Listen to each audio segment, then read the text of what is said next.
see, it's interesting you say that, because a lot of pro-Palestinians who I've had on the show in the last 2 weeks don't accept that argument. They say the blood of the civilians in Gaza is exclusively on the hands of Israel, and that Israel's waged a repressive occupation for many decades.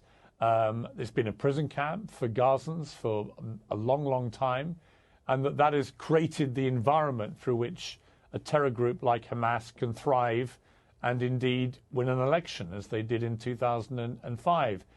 Do you buy into any of that? I mean, do you think that Israel has overreacted already to what happened to them? Their argument is, what is proportion when you have a terror attack like that on your people? Look, since my childhood, and I am hearing the stories from pro-Palestine and from those who are using what's so-called the Palestinian cause.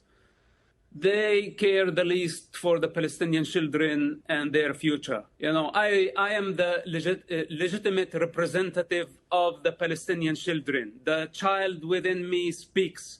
I don't want somebody coming from London or somebody coming from the other side of the world to tell me what is the struggle of the Palestinian children. The Palestinian children, the Palestinian society has been hijacked by these criminals, and anybody who takes their side is participating in their crime. This is my answer to those people. And for the civilian casualties, etc., you know, first of all, Hamas is using, and it's very clearly, it's a fact that Hamas used civilians as human shields. It's a fact. Then it's a fact that Israel called and warned civilians to evacuate buildings before they strike them. But in the meantime, Hamas put roadblocks to stop civilians from evacuating to safe zones. Hamas single misfire killed hundreds of refugees taking shelter at a hospital, and they blamed Israel.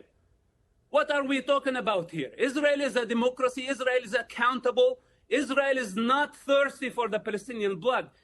In the meantime, Israel is capable of wiping out Arab capitals in seconds. Why Israel does not attempt to abuse its power? But why, when the Arabs have just a little bit of power, couple of missiles, they misuse power by launching them at civilians and kill them in their living rooms? We have a fundamental problem, and we need to stop blaming Israel. We invited this upon our heads, and the rest of the world, if they don't know the reality on the ground, it's better that they shut up.